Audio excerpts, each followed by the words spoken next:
अब यो उहाँलाई पनि दौडधुप छ, मलाई पनि दौडधुप छ। उहाँ अध्यक्ष, म महामन्त्री, हाम्रो आफ्नै भ्याइ नभ्याइ छ। अलिकति भ्याएको बेलामा चाहिँ म बालकोटे गरेर ट्युसन पढाउने हो। एउटा विषयमा त पढाउनै पर्ने भएको छ। पहिलो कुरा मैले उहाँलाई के भन्नुपर्ने भएको छ भने यो मेरो समृद्धिको आइडिया कसैले चोरेर लगिदेला भनेर राति पनि चोर्देला भनेर अनिलो नबस्नुहोस्। तपाईँको आइडिया तपाईँसँगै राख्नुहोस्। यो न मलाई चोर्नु छ, न काङ्ग्रेसको कुनै साथीलाई चोर्नु छ। एमालेको घोषणापत्र यसो गरेर चोर विद्यार्थीले चिट चोरे चाहिँ अर्काको छेउको साथीहरूलाई उता हेरेर यता लेखान्छ। एमालेको घोषणापत्र उतातिर हेर्ने, यतातिर लेख्ने गर्दा आँखा उता हात यता हुँदा छड्के अक्षर भएका छन्। त्यही पनि त्यति कुशल विद्यार्थीको चिट चोराइ छैन। त्यो चिट चोर्ने पनि अलिकति कुशलता चाहिन्छ नि, त्यो पनि कुशल छैन क्या। लद्दु विद्यार्थीले को पनि लद्दु चाहिने चिट चोरे। हामीलाई गठबन्धन गर्यो भनेर हामीलाई धारे हात लाएर गाली गर्नेले क्विन्टल भन्ने फेरि पाउ छटा खोजेर हिँडेको छ। एउटा रङको छ, एकातिर मिलेको छ, अर्को रङसँग अर्कोतिर मिलेको छ। त्यहाँ हेऱ्यो भनेदेखि पनि परिवार दलदेखि विप्लवसम्म, सिके राउतदेखि चाहिँ उहाँ कोही छोडेको छैन, भ्याएसम्म। अझ म देखेको छु ठाउँमा आज पनि छलफल चलिरहेको थियो। त्यो गठबन्धनको बैठक बाहिरपट्टि ढुकेर बसेको हुन्छ एमालेको स्थानीय नेता, कहाँनिर कुरा बिग्रिन्छ भनेर। अनि कुरा बिग्रियो कि हामीसँग जाउँ न, दिन्छौँ नि। उसले 5 दियो 6 दिन्छौँ नि, उसले 7 दियो 8 दिन्छौँ नि, उसले उपमेयर दियो मेयरै दिन्छौँ नि, ढुकेर बसेर। यहाँ चाहिँ ठुलो नेता फेरि हात लाएर गठबन्धन भन्नुहुन्छ। जिल्लामा साथीहरूको बेहाल छ। नेपाली कङ्ग्रेसले घोषणापत्र भन्ने शीर्षक छ बाहिर शीर्षक, भित्र गाली पुराण भन्ने अहिलेसम्म सुनिएको थिएन। भित्र चाहिँ गाली पुराण छ। यो चाहिँ तथा नाम गाली मात्रै, एमालेलाई गाली, धारे हात लाएर सरापेको सरापै। हाम्रो आफ्नो पार्टीको घोषणापत्रको बारेमा नेपाल कम्युनिस्ट पार्टीको एमालेको अध्यक्षज्यूले केही कुराहरूको बारेमा कमेन्ट गर्नुभयो। मलाई एउटा हाम्रै साथीले, घोषणापत्र टिमको साथीले फोन गरेर भन्नुभयो, हेलो दाइ, थाहा पाउनुभयो? मलाई भन्नुभयो नेकपाको अध्यक्ष ओलीजीले घोषणापत्रको बारेमा मुख छाड्नुभयो नि भनेर भन्नुभयो। अनि मैले उहाँलाई भने, अरे बाबा, सफा बोलेको भए, शालीन बोलेको भए पो समाचार हो। केपी ओलीले मुख छाड्नुभयो भन्ने कुरा त नयाँ कुरा हुँदै भएन। जसको मुखमा अङ्गार छ उनले ओकल्ने कालै हो। मुखमा अङ्गार भएकोले कालै ओकल्छ। नेपाली कङ्ग्रेसले, नेपाली काङ्ग्रेसका कार्यकर्ताहरूले सरकार बनाउला भन्ने कत्रो सपना देखेका थियौँ। नेकपा एमालेका कारणले हाम्रा सपनाहरू ध्वस्त भए। हाम्रा सपना ध्वस्त पार्ने त्यस्तो अपराधी हो नेकपा एमाले भन्ने लेख्छ चुनाव घोषणापत्र। कुनै गन्तव्य हुँदैन। उत्ताउलो विकास। एमाले हिमालका चुचुराहरूमाथि चुच्ची रेल कुदाउने गफ गर्छ अरे। अनि हाम्रा खोला खोल्सीहरूमा चाहिँ ठुला पानी जहाज चलाउने गफ हाँक्छ अरे घोषणापत्रमा। हाम्रा खोलाहरूमा चाहिँ ठुल्ठुला पानी जहाज चलाउने के भएको नेपाली काङ्ग्रेसको? एउटाले मात्रै लेखेको भए पनि एउटा लेख भन्ने पार्टीको घोषणापत्र यति साह्रो बिसन्चो नेपाली काङ्ग्रेसलाई अचम्म लाग्छ। सभ्यता, शिष्टता, मर्यादाको कुरो छैन। राष्ट्रपतिलाई घसिटेर 23 सिट भएको शेरबहादुर देउवालाई थपक्क प्रधानमन्त्री बनाउनु पर्दैन राष्ट्रपतिले? केपी ओलीलाई प्रधानमन्त्री नियुक्त गर्ने? योभन्दा राजनीतिक पक्षपात के हुन्छ भनेर घोषणापत्रमा लेख्छ काङ्ग्रेस। राष्ट्रपति माथि हमला गरेको छ, किनभने शेरबहादुरलाई प्रधानमन्त्री नियुक्त गर्नुपर्ने ठाउँमा नगरेर केपी ओलीलाई प्रधानमन्त्री गरेको। भनेपछि नेपाली कङ्ग्रेसलाई सञ्च छ कि छैन? एकपल्ट सोध्न चाहिँ, घोषणा गर्नुभन्दा अगाडि सोध्न चाहिँ पर्छ जस्तो लाग्छ। सञ्च छ कि छैन नेपाली काङ्ग्रेस? त्यसपछि उहाँले फेरि भन्नु होइन, तपाईँले पागल भन्नुभयो। मैले भने ठिक छ। अनि मैले उहाँलाई फेरि भने, हाम्रो टिमको साथीलाई, तपाईँलाई याद छ केपी ओलीले कोलाई पागल भन्नुहुन्छ? केपी ओलीले झुट बोल्नुहुन्छ। कोही आँट भएको मान्छेले आएर यु आर लायर, तपाईँ झुट बोल्दै हुनुहुन्छ भन्ने भयो भने सनक्क सन्केर पागल भन्नुहुन्छ। पहिला कसलाई भन्नुभएको थियो? सुशीला कार्कीलाई, गोविन्द केसीलाई। सनक्क सन्किसकेपछि उहाँको मुखबाट निस्कने कुरा भनेकै जब उहाँको झुटलाई कसैले च्यालेन्ज गर्छ, फरेबलाई कसैले च्यालेन्ज गर्छ, उहाँले सबभन्दा पहिला गाली गर्ने भनेकै पागल भनेर भन्ने हो। मैले पनि ठिकै छ, यो पनि कुनै नौलो कुरा भएन। त्यसपछि मलाई के लाग्यो भने अर्को पाटो पनि छ घोषणापत्रको, संविधानका राम्रा कुराहरू ठाउँबाट निकालेर खुतुखुतु निकालेर थपक्क संविधानबाट टिप्दै राख्दै गरेको छ। अर्को पक्ष पनि छ त्यसभित्र। एमालेको घोषणापत्र यसो गरेर चोर विद्यार्थीले चिट चोरे चाहिँ अर्काको छेउको साथीहरूलाई उता हेरेर यता लेखान्छ। एमालेको घोषणापत्र उतातिर हेर्ने, यतातिर लेख्ने गर्दा आँखा उता हात यता हुँदा छड्के अक्षर भएका छन्। त्यही पनि त्यति कुशल विद्यार्थीको चिट चोराइ छैन। त्यो चिट चोर्ने पनि अलिकति कुशलता चाहिन्छ नि, त्यो पनि कुशल छैन क्या। लद्दु विद्यार्थीले को पनि लद्दु चाहिँ चिट सरे होइन यसको जवाफ त फर्काउनुपर्छ। मैले मलाई भने हेर्नुहोस्, प्याच्चो बोल्ने, आफ्नो प्रतिद्वन्द्वीका बारेमा त्यो कुण्ठाले भरेको अभिव्यक्ति दिएर हलमा खित्का छोडेर आफ्नो समर्थक हाँसेर ताली बजाइसकेपछि दङ्ग परेर बेलुका गएर भरपेट खाएर सुत्ने चाहिँ केपी ओली हो, हामी त्यो होइन। त्यसैले यसको यो मुखामुख गर्ने जवाफ फर्काउने काम छोडिदिनुहोस्। कन्टेन्टमा केही छ भने कन्टेन्टमा चाहिँ हामीले सिक्ने कुरा पनि होला। यत्रो वर्ष अनुभव गरेर आउनुभएको, प्रधानमन्त्री भएर आउनुभएको, हामीले कति गल्ती गरेका होलाौँ, कमजोरी गरेका होलाौँ, कन्टेन्टको बारेमा उहाँले भन्नुभएको कुरा हामीले पढ्नुपर्छ, त्यसको बारेमा छलफल गर्नुपर्छ। म बेलुका आउँछु भनेर भने साथीहरूको टिमसँग बेलुका भेट्न गएँ, उहाँले बोलेको कुरा सुन्यौँ, उहाँले बोलेको कुरा तपाईँहरूले बजाउनु भएको राख्नुभएको कुराहरू लेख्यौँ, पढ्यौँ, कन्टेन्टको बारेमा केही पनि छैन। अनि मैले अनुमान लगाएँ यत्रो मोटो छ, हामीले अहिलेसम्म छापेर वितरण गर्ने भ्याइ नभए भएको छ, हाम्रै साथीहरूले पढेका छैनन्, बडाबुडा राति उठेर पढेछन्, पुरै पृष्ठ पढेछन्। मन थामेर धैर्यताका साथ जनताले त पढ्दैन त्यो, एक लाइन पढेपछि दोस्रो पेज पल्टाएछ जनताले पनि मार्दैन, पल्टाउँदैन, फ्याक्ट छ त्यो, यस्तो पनि पढ्छ भने जनताले त पढ्दैन। तर हामीले चाहिँ नेपाली कङ्ग्रेस चिन्नका लागि धैर्यताका साथ पढ्न जरुरी छ। काङ्ग्रेसको घोषणापत्र कमसेकम एकपल्ट पढौँ। काङ्ग्रेस के हो भन्ने कुरा काङ्ग्रेसको आफ्नै मुखबाट बकपत्र, आफ्नै मुखबाट काङ्ग्रेसको बकपत्र, काङ्ग्रेसको घोषणापत्र पढौँ। पढेर सुरु गर्न साथै सुरुमै हामीले खेर गएको 5 वर्ष भनेर लेखेका छौँ, के गर्नुभयो भनेर। अब नेपाली कङ्ग्रेसले 5 वर्ष खेर गएको ठाउँमा उहाँको भक्तिगान गाउने त कुरा भएन, स्तुतिगान गाउने कुरा त भएन। उहाँलाई त्यो आफ्नो प्रशंसाको एकलाप सुन्ने बानी भएको, एकपछि अर्को झुटको चाहिँ पर्दाफास गरेको कुराले सहन सक्ने कुरै भएन, सनको सन्कन हो। मलाई यसको बारेमा के पनि छैन। उहाँलाई केपी ओलीलाई रिस उठ्यो भनेर सत्य बोल्न छोड्ने कुरो भएन, केपी ओलीलाई रिस उठ्यो भनेर उहाँको झुटलाई ठिको भन्ने कुरा भएन, केपी ओलीलाई रिस उठ्यो भनेर कालोलाई सेतो भन्ने कुरो भएन। सत्य भनिराख्ने। तर खालि एउटा मात्र एडभाइस उहाँलाई के हो भने बुढाबा धेरै सनक्क सन्किँदै गर्दा कहिलेकाहीँ शरीरलाई अप्ठ्यारो गर्न सक्छ, त्यो आइरहेको छ। यो झुटको बारेमा त भनिराख्ने भयो, त्यो त भनिराख्ने भयो, झुटलाई झुट त भनिराख्ने भयो। यसका बारेमा चाहिँ ख्याल गर्नु होला, शरीरको ख्याल गर्नु होला। योभन्दा मेरो धेरै भन्ने कुरा छैन। काङ्ग्रेस के हो त्यो पनि अलिकति जनताका बिचमा चाहिँ एक झट्का चाहिँ अलिकति काङ्ग्रेस के हो। एमालेको घोषणापत्र त हामी लान्छौँ नै, त्यो त लान्छौँ नै, तर त्यसबाहेक काङ्ग्रेस के हो भन्ने कुरा पनि काङ्ग्रेसको घोषणापत्रले अलिकति बताउँछ।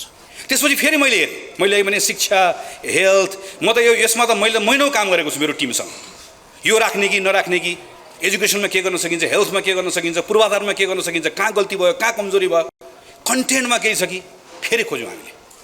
कन्टेन्टको बारेमा उहाँले के भनिदिनु हो, यो कन्टेन्टमा के पनि छैन भनिदिनु। मैले यसो सोचेँ, यो पनि ठिकै हो उहाँको ठाउँबाट। केपी ओलीलाई लजिक मन पर्दैन, म्याजिक मनपर्छ। यो घोषणापत्रमा म्याजिकको कुरा छ, लजिकको कुरा छ, के गर्न सकिन्छ के गर्न सकिँदैन भनेर लजिक। यहाँ मैले लजिकको कुरा, म्याजिकको कुरा गरेको छैन। त्यसैले यसको बारेमा पनि म्याजिक छैन, मन परेन होला, त्यसको बारेमा पनि मेरो धेरै कुरा भन्ने कुरा केही भएन। तर एउटा कुराको बारेमा मात्रै मैले उहाँलाई भन्नु छ। अस्ति नै मेरो चुनाव लड्दै गर्दा महाधिवेशनको बेलामा पनि उहाँले यो समुन्नत नेपाल भन्ने अवधारणा अगाडि सार्दै गर्दाखेरि यो मेरो आइडिया हो, चोर्यो भन्नुभएको थियो। हिजो पनि चोर्यो भन्नुभएको छ। मैले यसको बारेमा चाहिँ अब राष्ट्रिय राजनीतिलाई अगाडि बढाउन, समाज अगाडि बढाउन आवश्यक छ। हामीले चाहेको मल्टी पार्टी सिस्टम हो, तर पोलिटिकल पार्टीको क्यारेक्टर खुद, अरूको त कुरा छोडिदियो, म च्याखेहरूको कुरा गर्न चाहन्न, तर नेपाली कङ्ग्रेस खुदै पोलिटिकल पार्टीको क्यारेक्टरै गुमाउँदैछ। यो डेमोक्रेसीका लागि चिन्ताको विषय हो, हाम्रो पार्टीका लागि होइन। अघि मैले भने हाम्रो पार्टीलाई त केही छैन, हामी त सजिलो हुन्छ हामीलाई त पार्टीगत हिसाबले भन्ने हो भने, तर देशका लागि multi party, competitive multi party सिस्टममा पोलिटिकल पार्टीले पोलिटिकल क्यारेक्टर लुज गर्नु बडो, त्यो क्यारेक्टर चाहिँ गुमाउनु बडो चिन्ताको विषय हो। कुटाकुट भइरहेको छ भने यता अलिकति चर्कै भनावनसम्म त किन गर्न नहुने भनेर उठाउट गर्ने खालको, यो यस्तो सिक्ने होइन हामीले। त्यो खालको तरिकाहरू हाम्रो एमालेमा आउनु हुँदैन। र एमाले भनेको एउटा शिष्ट, सभ्य, अनुशासित, मर्यादित पार्टी हो, त्यो मर्यादामा जानुपर्छ। हाम्रो कोही पनि साथीले आवेश उत्तेजनामा जानु हुँदैन। आवेश उत्तेजना क्षणिक खालका सोचहरूबाट निर्देशित हुनु हुँदैन। एमालेका तमाम कार्यकर्ताहरू महान उद्देश्यप्रति, राष्ट्रिय गन्तव्यप्रति, राष्ट्रिय आकाङ्क्षाको प्राप्तिप्रति र त्यो प्राप्त गर्ने हाम्रा सङ्कल्प र प्रतिबद्धताहरूप्रति कायम रहेर संयम र धैर्यता एमालेको चरित्र हो, आचरण हो, संयम र धैर्यता। त्यसका साथ नेकपा एमालेका कार्यकर्ता साथीहरू अगाडि बढ्नुपर्छ। र अहिले मनोनयन दर्ताका सम्बन्धमा केही ठाउँमा म यो के भन्दैन भने सबै ठाउँमा ठिकै भएको होला भन्दैन, बेटिङ पनि भएको हुनसक्छ। तर हाम्रो सबै साथीहरूले आफ्ना चिन्तनमा, व्यवहारमा, आचरणमा सुधार ल्याउनु, परिवर्तन ल्याउनु आवश्यक छ। सुधार चिन्तन व्यवहारमा ल्याउनु, पार्टीप्रति निष्ठा राख्नु र पार्टीप्रति निष्ठावान भएर चल्नु। म निष्ठावान त छु, तर मैले वडा अध्यक्ष नपाएपछि के को निष्ठा भन्ने कस्तो निष्ठा हुन्छ त्यो? म एकदम निष्ठावान सिपाही हुँ पार्टीको, मर्न जायो भने मर्छु, तर एउटा वडा सदस्य नै नदिएपछि कसरी मान्छु? त्यसो भएपछि त म बागी विद्रोही हुन्छु, त्यसो भएपछि पार्टी छोड्छु। यस्तो निष्ठा कस्तो हुन्छ? गर्दन चाहिँ दिन्छ अरे, तर वडामा उठाएन भने चाहिँ पार्टी छोड्छ अरे भन्ने कस्तो निष्ठा हुन्छ? यस तरिकाको निष्ठा होइन, पार्टीप्रति वास्तविक निष्ठाका साथ। कुनै समयमा चित्त नबुझेको कुरो सही गलत जेसुकै होस्, पार्टीले निर्णय गरेपछि एउटा विधि प्रक्रिया हुन्छ। देशभरि यत्रो पार्टी सञ्चालन गर्दाखेरि, यत्रो मान्छेहरू मिलेर जाँदाखेरि 3 करोड भनेको नेपालीमा 1.5 करोड नेपाली त एमाले छ त कम्तीमा। जब सिङ्गो जनसङ्ख्याको आधा जनसङ्ख्या हामीसँग छ, हामीले त्यसलाई सचेत सङ्गठित परिचालित गर्ने दायित्व छ भने, अनि हाम्रै साथीहरू, हाम्रै कार्यकर्ता साथीहरू, हाम्रै नेता साथीहरू आवेश उत्तेजनामा आउने हो भने, असंयम अधैर्यता हुने हो भने, आफूले भने जस्तो नहुने बित्तिकै संयम गुमाउने, धैर्यता गुमाउने र अराजक प्रवृत्ति देखाउने अथवा पार्टीप्रतिको निष्ठामा कमी देखाउने हो भने त्यसले हामीलाई कहाँ पुर्याउँछ? हाम्रो काँधमा रहेका अभिभार पुरा गर्न, हाम्रो सामु रहेका चुनौतीको सामना गर्न र हाम्रो प्रतिबद्धता त्यसलाई सार्थक बनाउन हामी कसरी सक्छौँ? त्यसकारण यो जरुरी छ कि हामी अनुशासित ढङ्गले अगाडि बढौँ। म देशभरिका पार्टीका साथीहरू जसले अहिले पार्टीको निर्णयभन्दा बाहिर गएर स्वतन्त्र ढङ्गले उम्मेदवारी दिनुभएको छ, म तमाम साथीहरूलाई विनीत भएर काङ्ग्रेसको महामन्त्रीको रूपमा अनुरोध गर्न चाहन्छु। हामीसँग 2 दिन अरू समय बाँकी छ। म तपाईँहरू सबैलाई अनुरोध गर्न चाहन्छु, यो पार्टीमा हामीहरू पनि छौँ। तपाईँहरूमाथि भएको एउटा अन्यायको हिसाब किताब हुन्छ, तपाईँहरूमाथि जसलाई विभेद भएको छ त्यसको एउटा हिसाब किताब हुन्छ। तपाईँहरूको यसको क्षतिपूर्ति पनि गर्ने गरिकन न्यायको निर्णय पनि हामी गराउने त्यो ठाउँसम्म हामी पुर्याउँछौँ। तर म पार्टीको साथीलाई यो बिन्दुमा आग्रह गर्न चाहन्छु कि यो म निर्वाचनको बारेमा चिन्ता गरेर मात्र भनिरहेको छैन, निर्वाचनको परिणामलाई चिन्ता गरेर मात्र भनिरहेको होइन। पार्टीको एउटा कर्मठ साथी एउटा आवेगको निर्णयले पार्टीको निर्णयभन्दा बाहिर गएर अहिले उम्मेदवारी दिँदै गर्दाखेरि एउटा कुनै एक ठाउँमा हामी निर्वाचनमा हारौँला पनि, कोही ठाउँमा फरक पनि नपर्ला। तर कुरा त्यो होइन, कुरा पार्टीको एउटा कर्मठ साथी आवेगको निर्णयबाट पछाडि फर्केर आउने ठाउँ रहँदैन। एकपटक पार्टीको निर्णय उल्लङ्घन गरिसकेपछि फर्केर आएको साथीहरूको मैले अवस्था देखेको छु।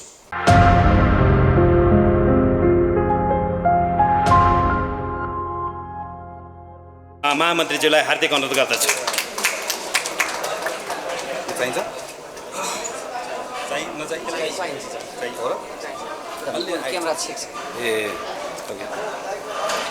इस कार्यक्रमका श्रद्धेय सभाध्यक्षज्यू, नेपाली काङ्ग्रेसका केन्द्रीय सदस्य आदरणीय अजय बाबु शिवाकोटीज्यू, नेपाली काङ्ग्रेसको विभिन्न जिल्लाको सम्पर्क समितिको नेतृत्व गर्ने आदरणीय साथीहरू, मञ्चमा उपस्थित र यहाँ उपस्थित पार्टीको विभिन्न जिम्मेवारी निर्वाह गरिराख्नुभएका साथीहरू, पत्रकार मित्रहरू, यहाँहरू सबैलाई मेरो हार्दिक अभिवादन। जय नेपाल। म यो समन्वय समितिलाई हृदयबाट आभार प्रकट गर्न चाहन्छु। यति महत्त्वपूर्ण समयमा महत्त्वपूर्ण कार्यक्रमको आयोजना गरिदिनु भएको छ र केही कुराहरू राख्ने मौका दिनुभएको छ। हामी स्थानीय निर्वाचनको करिब अन्तिम चरणमा पुगिसकेका छौँ। हामीले मनोनयन पनि दर्ता गरिसक्यौँ। अब केवल केही दिनको प्रचार र मतदानको काम मात्रै बाँकी छ। नेपाली काङ्ग्रेसका देशभरिका साथीहरूलाई म यहाँबाट पहिला अपिल गर्न चाहन्छु कि स्थानीय निर्वाचनलाई सफल पार्ने हाम्रो पहिलो कर्तव्य हो। स्थानीय निर्वाचनमा हाम्रो पक्षमा परिणाम का निम्ति प्रयत्न गर्ने हाम्रो दोस्रो कुरा हो। तर हाम्रो पहिलो कुरा स्थानीय निर्वाचन सफल हुनुपर्छ, स्थानीय निर्वाचन फेयर हुनुपर्छ, स्थानीय निर्वाचनमा बढीभन्दा बढी नागरिकहरूले मतदाताको रूपमा सहभागी हुने अवसर हामीले निर्माण गर्नुपर्छ, उहाँहरूलाई प्रेरित गर्नुपर्छ। म यसको लागि सबैलाई पहिला हार्दिक आग्रह गर्न चाहन्छु। यो पटक एउटा विशेष खालको अवस्था बनेको छ। केही समय अगाडि नेपाली कांग्रेसले केही दलहरूसँग गठबन्धन गरेर सरकार बनाएको छ सङ्घमा, प्रदेशमा, र गठबन्धनमा रहेका दलहरूको बिचमा तालमेल गरेर हामीहरू कैयन ठाउँमा स्थानीय चुनावमा संयुक्त रूपमा प्रतिस्पर्धा गर्दैछौँ। यो ठिक हो कि होइन भन्ने बारेमा हाम्रो पार्टीभित्र एक प्रकारले भन्ने हो भने फरक फरक मतहरू मात्र रहेको होइन, हाम्रो बिचमा एउटा ठुलो भिन्नता पनि रह्यो, अहिले पनि छ। यसका बारेमा सङ्घर्ष पनि भयो, त्यो सङ्घर्ष छ, भोलिको दिनमा पनि हुन्छ। तर राजनीतिक दल भनेकै कहिलेकाहीँ आफ्नो मतलाई दलको मत बनाउने कोसिस गर्ने हो। दलको मत बन्न सकेन भने पनि आफ्नो मतलाई दलको मत बनाउने कोसिस गरिरहन्छु भन्ने अठोट गरेर दलले गरेको निर्णयलाई स्वीकार गर्ने हो। यसै गरिकन पार्टीहरूको निर्णय गर्ने प्रक्रियाबाट पार्टीहरू अगाडि बढिरहेका हुन्छन्। नेपाली कांग्रेस पार्टीको इतिहासमा हामीले हेऱ्यौँ भने 2007 सालको आन्दोलन अगाडिबाट आन्दोलन कहिले सुरु गर्ने, सशस्त्र सङ्घर्ष गर्ने कि नगर्ने, 7 साल पछाडि नेपाली कांग्रेस सरकारमा जाने कि नजाने, 15 सालको त्यो संविधानलाई मान्ने कि नमान्ने, 17 सालपछि तत्काल सशस्त्र सङ्घर्ष गर्ने कि नगर्ने, नेपाल फर्कने कि नेपालमा बसेर सङ्घर्ष गर्ने कि नेपाल बाहिर बसेर सङ्घर्ष गर्ने, नेपालभित्र आइसके पछाडि पनि सशस्त्र गर्ने कि नगर्ने, नेपालमा कम्युनिस्ट पार्टीहरूसँग मिलेर संयुक्त आन्दोलन गर्ने कि नगर्ने। पछिल्लो समयमा हेर्ने हो भने माओवादीसँग मिलेर 12 बजे समझदारी गरेर संयुक्त आन्दोलन गर्ने कि नगर्ने भन्ने जस्ता विभिन्न अवस्था र विभिन्न चरणमा कांग्रेसभित्र फरक फरक मतहरू रहे। अहिले पनि तालमेल गरेर जाने कुरा नेपाली कांग्रेसका लागि, नेपालको लोकतन्त्रको लागि हितकर हुन्छ कि हुँदैन भन्ने बारेमा हाम्रो आफ्ना मतहरू रहे, अहिले पनि छन्। तर पार्टीभित्र लामो छलफल गरेर एउटा निर्णय गर्यो कि यो पटकको निर्वाचनमा स्थानीय कमिटीहरूलाई हामी निर्णय गर्ने जिम्मा दिन्छौँ, तपाईहरुले तालमेल गर्न आवश्यक छ, अवस्था छ गर्नुस्, छैन नगर्नुस् भनेर हामीले भन्यौँ। केही महानगरहरू बाहेक बाँकी रहेका सबै निर्णयहरू स्थानीय कमिटीहरूले गर्नुभएको छ। कहीँ भएको छ, कहीँ भएको छैन। कतिपय ठाउँमा पार्टीको निर्णय केही ठाउँमा उल्लङ्घन पनि भएको छ। तर पार्टीको निर्णयलाई आधार मानेर हामीले आफ्नो कामहरूलाई अगाडि बढाएका छौँ। पार्टीको यस्तो खालको निर्णय गर्दै गर्दा स्वाभाविक रूपमा ठुलो पार्टी, पुरानो पार्टी, स्थानीय निर्वाचन धेरै वर्षपछि पहिलो पटक भयो। हामी लामो समय पछाडि फेरि दोस्रो पटक स्थानीय निर्वाचन गर्ने क्रमभन्दा अगाडि 20औं वर्ष ग्याप भएको थियो। थुप्रै साथीहरू आकाङ्क्षी हुनुहुन्छ। हामी मात्रै निर्वाचनमा प्रतिस्पर्धा गर्दै गर्दा त अप्ठ्यारो थियो भने अरू दलसँग तालमेल गरेर प्रतिस्पर्धा गर्दै गर्दा कैयन ठाउँमा अप्ठ्यारो भएका छन्। कैयन आकाङ्क्षी साथीहरू, डिजर्भिङ साथीहरू 4-5 वर्षदेखि म स्थानीय तहमा गएर म मतदानमा जान्छु, म निर्वाचन पार्टीको तर्फबाट फेस गर्छु, म निर्वाचित भएर आउँछु, काम गर्छु भन्ने एउटा सङ्कल्प बोकेर बस्नुभएको साथीहरू उम्मेदवारीबाट वञ्चित हुने अवस्था बनेको छ। कतिपय ठाउँमा यो खालको नमिठो अनुभवहरू भएका छन्, यी हामी नजिकबाट हेरिरहेका छौँ। यति मात्र होइन, कैयन ठाउँहरूमा हामीले विधानमा भएको एउटा व्यवस्थाको पहिलो पटक अभ्यास गर्दै गर्दा त्रुटि र कमजोरीहरू पनि भएका छन्। हामीले यो पटक नेपाली कांग्रेसको विधानमा एउटा नयाँ व्यवस्था गऱ्यौँ। संहितामा गइसकेपछि यो व्यवस्था पो ठिक हुन्छ कि भन्ने ठान्यौँ। हामीले वडाको निर्णय गर्न 165 निर्वाचन क्षेत्रीय समितिलाई अधिकार दियौँ। गाउँपालिकाको निर्णय गर्न जिल्ला समितिलाई दियौँ। नगरपालिकाको निर्णय गर्ने प्रदेश समितिलाई दियौँ। महानगरको निर्णय गर्ने केन्द्रीय समितिमा राख्यौँ। प्रदेश कमिटी भन्ने पहिलो पटक बनेको छ। कतिपय ठाउँमा क्षेत्रीय कमिटी बनेको छ, जिल्ला समितिसँग समन्वय भएको छैन। यो विधानको नयाँ अभ्यास गर्ने क्रममा पनि हामीबाट कैयन त्रुटिहरू भएको, कमजोरीहरू भएको कुरा हामी सबैले महसुस गरिरहेका छौँ। हामीले सिक्ने कुराहरू धेरै छन्। कतिपय ठाउँमा नियत पनि खराब राखिएको छ। अधिवेशनको लगत्तै पछाडि प्रतिशोध साध्ने हिसाबले म यो त्यो भन्दिनँ, जसलाई जहाँ सक्यो त्यसलाई प्रतिशोध साध्ने हिसाबले व्यवहार गरेको पनि पाइएको छ। कतिपय ठाउँमा अन्य खराब आचरणका कारणले गर्दा पनि कैयन निर्णयहरू गलत भएका छन् भन्ने सूचनाहरू हामीहरूले पाएका छौँ। यी सबै विषयका बारेमा हामी व्यवस्था गरेर बसेका छैनौँ। यी विषयहरूमा हाम्रो ध्यान आकर्षित मात्र भएको होइन। म नेपाली कांग्रेसको एउटा जिम्मेवार अधिकारीको ठाउँबाट म पार्टीका तमाम साथीहरूलाई जनसम्पर्क समितिको यो कार्यक्रमबाट आश्वस्त पार्न चाहन्छु। हामी निर्वाचनको क्रममा छौँ, केही दिन निर्वाचनमा होमिएका छौँ। यो युद्ध जस्तो हो। यो बेलामा हामीसँग धेरै बहस गर्ने समय उपलब्ध छैन, छुट पनि छैन। हामी यो बेलामा हाम्रो पार्टीलाई जिताउन चाहन्छौँ, पार्टीको निर्णयलाई कार्यान्वयन गर्न चाहन्छौँ। तर यस पछाडि फेरि छलफल हुन्छ, फेरि बहस हुन्छ। यो विषय मुल्तवीमा राखिन्न, एउटा विषयमा छलफल हुन्छ, तालमेलको विषयमा छलफल हुन्छ, सैद्धान्तिक विषयमा छलफल हुन्छ, प्रदेशलाई, जिल्लालाई, गाउँलाई यसरी निर्णय गर्न दिएको कुरा उचित भयो कि भएन, विधानको व्यवस्थाको बारेमा छलफल हुन्छ, नियतका बारेमा छलफल हुन्छ। कैयन ठाउँहरूमा अहिले हामी कहाँ निवेदन आएका छन् कि प्रदेश कमिटीले समयमा निर्णय नगर्दै गर्दाखेरि भएका अप्ठ्याराका बारेमा आएका छन्। कैयन ठाउँमा जिल्ला कार्य समितिले क्षेत्रीय समितिलाई, क्षेत्रीय कार्य समितिको अधिकारलाई बाट उल्लङ्घन गरेर जिल्ला कार्य समितिले आफैले वडाको टिकट बाँडिदिएका कतिपय उजुरी आएका छन्। ती प्रत्येक उजुरीका बारेमा हामी अहिले त्यसलाई सङ्कलन गरिरहेका छौँ। हामी कतिपय ठाउँमा हामीले चिठी पनि काटेका छौँ। हामी एउटा विषयलाई पनि यत्तिकै छाड्दैनौँ। निर्वाचन पछाडि हामीलाई बरु समय लाग्ला, एउटा उजुरीका बारेमा बस्छौँ, अनुसन्धान गर्छौँ, छानबिन गर्छौँ र त्यहाँ दोषी देखिएकोले उसको दोषको, त्यसको दण्डको भागीदार हामी बनाउँछौँ। त्यसैले म आज पार्टीको साथीहरूलाई यही मञ्चबाट आह्वान गर्न चाहन्छु। पार्टीभित्र मैले पनि भोगेर आएको छु, कैयन पटक भोगेर आएको छु। नेपाल विद्यार्थी सङ्घमा काम गर्दा भोगेर आएको छु, कैयन पटक जिम्मेवारी पाऊँ भन्दै गर्दा नपाएर भोगेर आएको छु। पार्टीभित्र कैयन पटक जिम्मेवारी खोज्दै गर्दा नपाएर भोगेर आएको छु। मैले त अझ धेरै कुरा पाएको, म जस्तो अरू मेरोभन्दा अरू उदाहरणहरू कैयन साथीहरूले जिम्मेवारी पाउँ भन्दै गर्दा नपाएको अवस्था छ। उम्मेदवार बन्न चाहँदै गर्दा उम्मेदवारबाट वञ्चित भएको अवस्था छ। तर एउटा संसदीय राजनीतिमा अभ्यास गर्दै गरेको पार्टीको कार्यकर्ता भइसके पछाडि एउटा कुरा पनि हामीले मान्नुपर्छ कि जब पार्टी एउटा निर्णय गरेर चुनावमा होमिन्छ, त्योभन्दा अगाडिसम्म आफ्ना मतभेदहरू हुन्छन्, चुनाव पछाडि फेरि ती मतभेदहरू हुन्छन्। तर चुनावमा होमिसके पछाडि भने पार्टीको निर्णयलाई सबैले मान्नुपर्छ, सम्मान गर्नुपर्छ। म देशभरिका पार्टीका साथीहरू जसले अहिले पार्टीको निर्णयभन्दा बाहिर गएर स्वतन्त्र ढङ्गले उम्मेदवारी दिनुभएको छ, म तमाम साथीहरूलाई विनीत भएर काङ्ग्रेसको महामन्त्रीको रूपमा अनुरोध गर्न चाहन्छु। हामीसँग 2 दिन अरू समय बाँकी छ। म तपाईँहरू सबैलाई अनुरोध गर्न चाहन्छु, यो पार्टीमा हामीहरू पनि छौँ। तपाईँहरूमाथि भएको एउटा अन्यायको हिसाब किताब हुन्छ। तपाईँहरूमाथि जसलाई विभेद भएको छ त्यसको एउटा हिसाब किताब हुन्छ। तपाईँहरूको यसको क्षतिपूर्ति पनि गर्ने गरिकन न्यायको निर्णय पनि हामी गराउने त्यो ठाउँसम्म हामी पुर्याउँछौँ। तर म पार्टीको साथीलाई यो बिन्दुमा आग्रह गर्न चाहन्छु कि यो म निर्वाचनको बारेमा चिन्ता गरेर मात्र भनिरहेको छैन, निर्वाचनको परिणामलाई चिन्ता गरेर मात्र भनिरहेको होइन। पार्टीको एउटा कर्मठ साथी एउटा आवेगको निर्णयले पार्टीको निर्णयभन्दा बाहिर गएर अहिले उम्मेदवारी दिँदै गर्दाखेरि एउटा कुनै एक ठाउँमा हामी निर्वाचनमा हारौँला पनि, कोही ठाउँमा फरक पनि नपर्ला। तर कुरा त्यो होइन।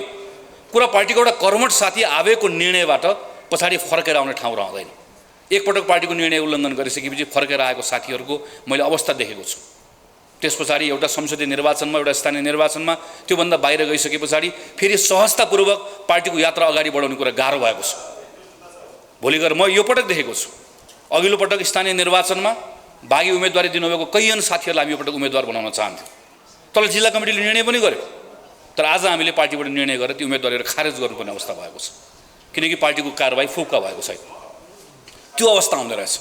त्यसैले म तमाम पार्टीका कर्मठ साथीहरूलाई आग्रह गर्न चाहन्छु, पार्टीभित्र भएको जति पनि तपाईँले भोग्नुभएको छ, तपाईँका असन्तुष्टिहरू छन्, कतिपय जायज असन्तुष्टिहरू छन्, त्यसको सम्बोधन गर्ने त्यो जिम्मेवारी लिएर आएको। म तपाईँहरूले मलाई देख्नुभएको छ, नजिकबाट हेर्नुभएको छ। मैले मेरो आफ्नो विचार पार्टीभित्र राख्दै गर्दाखेरि मेरो विचार पार्टीको विचार बनाउन नसक्दाखेरिको अवस्थामा पार्टीको निर्णयलाई मानेर पार्टीको निर्णय कार्यान्वयन गराउने काम गरेर म अहिले हिँडिरहेको छु, किनकि म एउटा पार्टीको कार्यकर्ता। कैयन बेलामा मेरो निर्णय फेरि पार्टीको निर्णय भएको छ। कुनै बेला नेपाली कांग्रेस पार्टीले गणतन्त्र मान्नुपर्छ भन्दै गर्दाखेरि मेरो मत पार्टीको मत भयो। अस्ति भर्खर पार्टी केपी ओलीले संसद विघटन गर्नु भएपछि संसद विघटनका विरुद्ध स्वयं पार्टी सभापतिको त्यो बेलाको मत संसद पुनर्स्थापना गर्नु हुँदैन, चुनावमा जानुपर्छ भन्ने थियो। अघि साथीहरूले प्रसङ्ग उठाउनु, तपाईँहरूकै कार्यक्रममा हामी पहिलो वक्ता भएर गएको, पहिलो कार्यक्रम गरेको, हामीले सडकमा गएर मत राख्यौँ होइन, पुनर्स्थापना गर्नुपर्छ भने त्यो मत पछि पार्टीको मत भयो। कहिले आफ्नो मत पार्टीको मत बन्छ, कहिले आफ्नो मत पार्टीको मत बन्दैन। आफ्नो कुरा राख्ने हो, सङ्घर्ष गर्दै जाने। यो विषयको सन्दर्भमा पार्टीका तमाम साथीहरूले फेरि एकचोटि म आग्रह गर्न चाहन्छु। जनसम्पर्क समितिका सभापतिहरू यहाँ आउनुहुन्छ, मेरो तपाईँलाई अनुरोध छ, तपाईँहरूको अत्यन्त ठुलो पार्टी सङ्गठनमा भूमिका छ, अजयजीले चर्चा गर्नुभयो। र स्थानीय चुनावमा अझ बढी तपाईँहरूको भूमिका छ। तपाईँहरूले साथीहरूलाई सम्झाउने कुराहरूका सन्दर्भमा अझ तपाईँहरूको बढी भूमिका रहन्छ। त्यसैले म जो साथीहरू अहिले यहाँ काठमाडौँमा हुनुहुन्छ, आफ्नो जिल्ला, आफ्नो वडा, आफ्नो पालिकाका साथीहरूलाई जहाँ सम्झाइदिनु पर्ने छ, यो 2 दिनको समय तपाईँले त्यसमा ध्यान दिइदिनु म आग्रह गर्न चाहन्छु। र त्यस पछाडि लगत्तै पछाडि अब काठमाडौँमा साथीहरू यहाँ देखिनु नपरोस्, भेटिनु नपरोस्, तपाईँलाई आफ्नो पालिका, आफ्नो वडा, म त्यो भन्न पनि आज आएको। जति पनि साथीहरू यहाँ हुनुहुन्छ, कर्मथलो काठमाडौँ छ, तर मतदाता तपाईँहरू बाहिरको हुनुहुन्छ। तपाईँहरूको सङ्गठनमा पकड त्यहाँ पनि छ, दुवैतिर हुनु, वास्तवमा भने दुवैतिर हुनुहुन्छ। यहाँको साथीहरूले सकेसम्म नगइदियोस् भन्ने चाहन्छ, अलि दिन बढी बस्दै हुन्थ्यो, यहाँ पनि 2-5 भोट बढ्थ्यो भन्ने चाहन्छन्। हामीलाई त्यो लाग्छ, हामी काठमाडौँको मानिसलाई। तर गाउँको साथीहरूले तपाईँहरूलाई खोजिराख्नु भएको छ, त्यसैले तपाईँहरू त्यहाँ गइदिनुपर्छ। म यो तपाईँहरूलाई पनि यसमा पनि आग्रह गर्न चाहन्छु। मैले अघि चर्चा गरेँ स्थानीय निर्वाचनको जुन खालको अवस्था छ, यो अवस्था चित्तबुझ्दो अवस्था छैन। यो बेलामा हामी हेर्नुहोस् त, आज 12-13 कति गते, आज 14 गते भइसक्यो। 30 गते मतदान गर्नुपर्ने, कुन उम्मेदवारको मत के छ, कुन उम्मेदवारको धारणा के छ, कुन उम्मेदवारको विचार के छ भन्नुपर्ने ठाउँमा आज यहाँ तालमेल भयो, आज यहाँ गठबन्धन भयो, आज यहाँ भत्कियो, आज यहाँ मिल्यो, जताततै हाम्रो समाचार पनि त्यही छन्, हाम्रो विषय पनि त्यही छन्। फेरि हाम्रो मात्र छैन, हामीलाई गठबन्धन गर्यो भनेर हामीलाई धारे हात लाएर गाली गर्नेले क्विन्टल भन्ने फेरि पाउ छटा खोजेर हिँडेको छ। एउटा रङको छ, एकातिर मिलेको छ, अर्को रङसँग अर्कोतिर मिलेको छ। त्यहाँ हेऱ्यो भनेदेखि पनि परिवार दलदेखि विप्लवसम्म, सिके राउतदेखि चाहिँ उहाँ कोही छोडेको छैन, भ्याएसम्म। अझ म देखेको छु ठाउँमा आज पनि छलफल चलिरहेको थियो, त्यो गठबन्धनको बैठक बाहिरपट्टि ढुकेर बसेको हुन्छ एमालेको स्थानीय नेता, कहाँनिर कुरा बिग्रिन्छ भनेर। अनि कुरा बिग्रियो कि हामीसँग जाउँ न, दिन्छौँ नि, उसले 5 दियो 6 दिन्छौँ नि, उसले 7 दियो 8 दिन्छौँ नि, उसले उपमेयर दियो मेयरै दिन्छौँ नि, ढुकेर बसेर। यहाँ चाहिँ ठुलो नेता फेरि हात लाएर गठबन्धन भन्नुहुन्छ। जिल्लामा साथीहरूको बेहाल छ। म यो पक्ष त्यो पक्ष भन्दिनँ, यो कुनै पनि मेरो ठाउँबाट हेर्दै गर्दा स्थानीय निर्वाचन यस्तो हुनुपर्ने नै भाइ। स्थानीय निर्वाचन हामी आफ्नो दल, आफ्नो चुनाव चिन्ह लिएर लड्नुपर्ने, कसैले पनि नगर्नुपर्ने अवस्था हुने। तर यो भनिरहँदै गर्दा के कुरा बिर्सन हुन्न भने यो अवस्थाको निर्माण कसरी भयो। 2079 सालको चुनाव यसरी हुनुपर्ने हो होइन। 2079 सालको स्थानीय निर्वाचन, प्रदेशको निर्वाचन, सङ्घको निर्वाचन योभन्दा फरक सन्दर्भमा हुनुपर्ने। यो निर्वाचनमा हामी 5 वर्षको स्थानीय चुनावमाबाट हामीले गरेका बाचाहरूको समीक्षा गरेर, हाम्रा पालिका सञ्चालन गर्ने सरकारहरूको कार्यक्षमता कस्तो रह्यो त्यसको मूल्याङ्कन गरेर हामी योभन्दा अगाडिको 5 वर्ष कसरी चलाउँछौँ भनेर छलफल गर्नुपर्ने हो। तर यो अवस्था किन आयो? यो 5 वर्ष 2074 साल, 5 वर्ष अगाडि 2074 सालको वैशाखमा भएको स्थानीय निर्वाचनबाट नेकपा एमाले नेपालको सबैभन्दा ठुलो दल स्थानीय चुनावबाट बन्यो। प्रदेशको चुनाव र सङ्घको चुनावमा गएर त दुईटा पार्टी मिलेर त्यसपछि पार्टी एकता भइसके पछाडि नेपालमा एउटा यस्तो अवस्था आयो जतिखेर सङ्घमा करिब 2/3 नेपाल कम्युनिस्ट पार्टीको सरकार, प्रदेशमा 6वटा प्रदेशमा सरकार, 400 भन्दा बढी तहमा नेपाल कम्युनिस्ट पार्टी एमाले र माओवादी मिलेर पार्टी बनिसकेपछि दुईटा पार्टीको स्थानीय सरकार भएको अवस्था रह्यो। आज 2079 मा वैशाखको इलेक्सन, मङ्सिरमा हुने इलेक्सन सिङ्गो नेपाल कम्युनिस्ट पार्टीले गर्नुपर्ने हो। आज प्रधानमन्त्री ओलीले वा प्रधानमन्त्री प्रचण्डले वा प्रधानमन्त्री माधव नेपालले वा प्रधानमन्त्री झलनाथ खनालले हामीलाई उहाँहरूको कुरा बुझ्यो। तर कुनै न कुनै नेपाल कम्युनिस्ट पार्टीको नेता प्रधानमन्त्री भएर अहिले यो सरकार चलाएर त्यसले निर्वाचन गरिरहेको हुनुपर्थ्यो। तर Nepal communist party versus Nepali कङ्ग्रेसको बिचमा सबै ठाउँमा चुनाव भइरहेको हुनुपर्थ्यो। त्यो अवस्था कसले बिगार्यो? यो 5 वर्ष के भयो? यो 5 वर्षको हिसाब किताब कसले गर्ने कि नगर्ने? यो 5 वर्षको लेखाजोखा गर्ने कि नगर्ने? 74 सालको निर्वाचनको बेलामा स्थानीय निर्वाचन पछाडि एउटा कम्युनिस्ट पार्टी बनाएर 5 वर्षको लागि जिम्मा दिनुहोस्, 5 वर्षभित्र म देशलाई यो ठाउँबाट एक्सबाट वाईमा पुर्याउँछु, त्यस पछाडि फेरि तपाईँहरूसँग मत माग्न आउँला भनेको दल वा दलको नेतालाई कसैले प्रश्न सोध्नुपर्ने कि नपर्ने? यसको लेखाजोखा केही पनि छोडिदिनुहोस्। घोषणापत्र यो त्यो चुनाव उम्मेदवार छोडिदिनुहोस्। निर्वाचनबाट आएको मतादेश जनादेश जे भनौँ त्यसका बारेमा कसैले प्रश्न नगर्ने हो, छलफल नगर्ने हो, बहस नगर्ने हो, त्यो प्रश्नको घेराभन्दा पर माथि हुने हो भने आवधिक निर्वाचनको अर्थ के हुन्छ? त्यसो भए 2079 को यो निर्वाचनमा, 2079 सालको यो निर्वाचनमा नेपाली कङ्ग्रेस एउटा कुरा भनेर आउँछ, अर्को दलले अर्को कुरा भनेर आउँछ। तर हामीले जे भन्यौँ, जे गऱ्यौँ, जे जिम्मा लिएर गयौँ, त्यो जिम्मा लिएर गएको कुरा पुरा गर्ने वा नगर्ने कुराको अर्थ केही पनि हुँदैन भने त्यसपछि निर्वाचनको अर्थ के हुन्छ त? त्यस कारणले गर्दा नेपाली कङ्ग्रेस पार्टीको तर्फबाट हामी के भनिरहेका छौँ, यो बेलामा कुनै पनि एउटा मतदाताले कुनै दल वा उम्मेदवार वा चिन्ह रोज्दै गर्दा एउटा दलको इतिहास, दलको विचार, दलको नेता, दलको आन्दोलन, दलको पोजिसन यो हेर्नु पनि पर्छ, हेरिन्छ पनि। तर त्योभन्दा पनि महत्त्वपूर्ण कुरा, योभन्दा पछिल्लो निर्वाचनमा कुन सन्दर्भमा निर्वाचन भयो, कसले के जिम्मा पायो, त्यो जिम्मा पुरा गरे कि गरेन भनेर हेर्नै पर्छ। त्यसैले हामीले हाम्रो सङ्कल्प पत्र प्रतिबद्धता पत्रमा हामीले सङ्कल्प पत्रमा जनताको बिचमा भन्यौँ आवधिक निर्वाचनमा दलले कुनै गरेको कामको लेखाजोखा गर्ने हो। 2079 सालमा जिम्मा पाएको नेपाल कम्युनिस्ट पार्टीले सरकार चलाउने जिम्मा पाएको, सरकार चलाउने जिम्मा मात्र होइन 5 वर्षको नेपालको सबैभन्दा अनुकूलता पाएको। खेर गयो 5 वर्ष, यो 5 वर्ष खेर गएकोमा कसले माफी माग्ने? यो 5 वर्ष सिङ्गो नेपाल देशको खेर गयो, नेपाली जनताको खेर गयो। यत्रो ठुलो आन्दोलन निर्वाचन पछाडि यस्तो स्थिरता र अनुकूलताको 5 वर्षको लाभ के काङ्ग्रेस, के एमाले, के माओवादी, के ओली, के देउबा, के प्रचण्ड, के माधव नेपाल, के झलनाथ खनाल सबको परिवारले, सब नेपालीले प्राप्त गर्नुपर्ने हो। तर खेर गयो, सबको खेर गयो।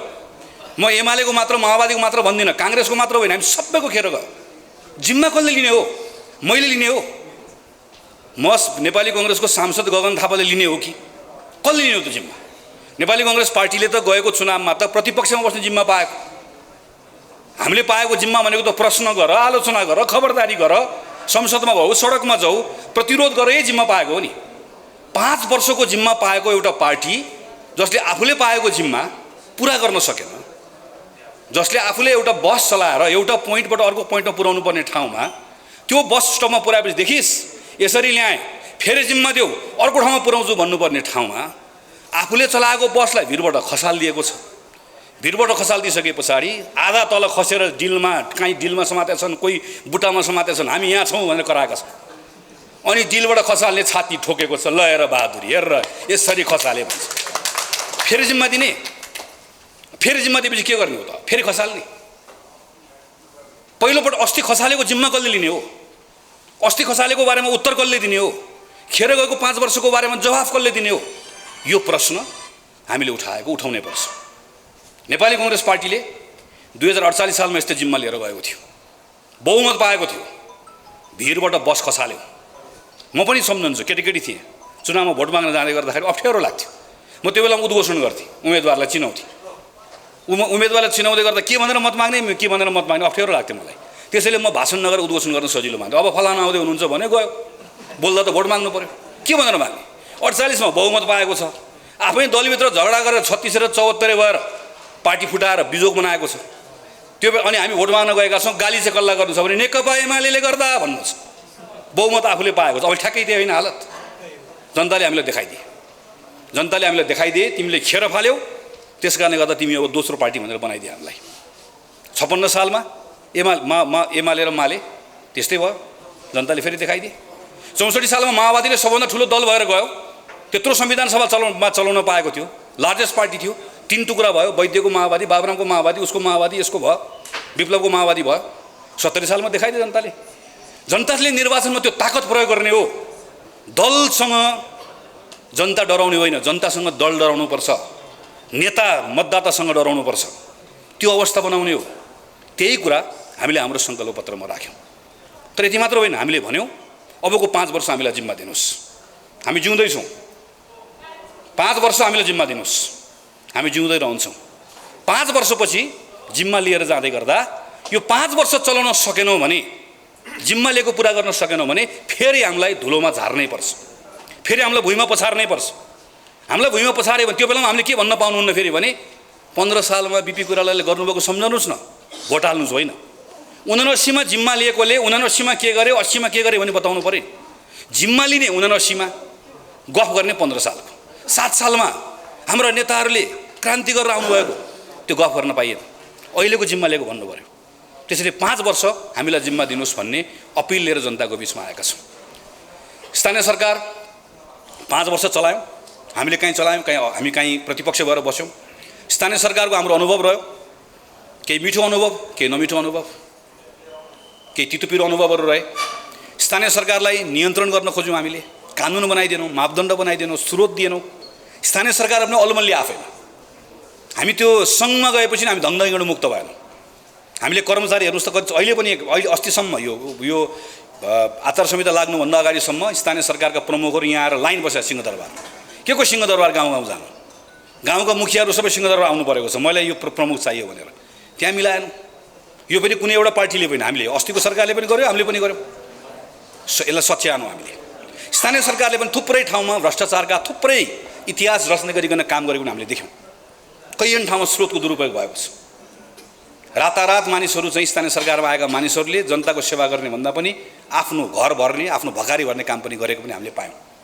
कैयन राम्रो काम गरे, कोरोनामा राम्रो काम गरे, शिक्षामा राम्रो काम गरे, स्वास्थ्यमा राम्रो काम गरे। यो सबै अनुभवबाट सिकेर हामी जनताको बिचमा आउँदै गर्दा, हामी यो पटक स्थानीय सरकारको दाबी गर्न आउँदै गर्दा हामीले केही कुराहरू अगाडि सारेका छौँ। हामीले भन्यौँ, पहिलो कुरा मौलिक हक। संविधानमा यो नागरिकको हक हो भनेर लेखिसकेपछि त्यो हक जनताले पाउने र सरकारले पुरा गर्ने कुरा सङ्घको सरकारले मात्र होइन, सबैभन्दा बढी स्थानीय सरकारले गर्नुपर्छ। हामीले बनाएको 10 वटा सिद्धान्तमा हामीले भन्यौँ, पहिलो कुरा नागरिकको स्वतन्त्रता, दोस्रो कुरा भनेको स्थानीय सरकारको सन्दर्भमा उठेको सबभन्दा महत्त्वपूर्ण विषय भनेको स्थानीय सरकारको असल शासन, जवाफदेहिता, पारदर्शिता। नेपाली कांग्रेस निर्वाचित भएको स्थानीय सरकारले नागरिकको स्वतन्त्रताका सन्दर्भमा हामी यो गर्छौँ, हाम्रो कमिटमेन्ट। विधिको शासनलाई मानेर पारदर्शिताको सन्दर्भमा यो गर्छौँ भनेर हामीले आफ्नो मतलाई, हाम्रो आफ्नो विचारलाई हामीले अगाडि सारेका छौँ। स्थानीय सरकारको सबैभन्दा महत्त्वपूर्ण कुरा भनेको सेवा प्रवाह। त्यो सेवा प्रवाह गर्ने कुराको सन्दर्भ उदाहरण म दिन्छु। जस्तो अपाङ्गता भएको व्यक्ति, ज्येष्ठ नागरिक भएको व्यक्ति, अत्यन्त असहाय व्यक्तिलाई स्थानीय सरकारबाट लिनुपर्ने सेवा, चाहे त्यो गाउँपालिका होस् चाहे त्यो नगरपालिका होस्, त्यो घरमा पुर्याउनुपर्छ। हामीले भन्यौँ काठमाडौँ महानगरपालिका वा ठुल्ठुलो नगरपालिका र महानगरपालिकाहरूमा जहाँ हाम्रो खालको लाइफस्टाइल भएको मानिसहरू हामी धेरै बस्छौँ, हामी वर्किङ पेरेन्ट्सहरू छौँ, म पनि काम गर्छु, मेरो श्रीमती पनि काम गर्छ, तब हामी धेरै जसो यही हो।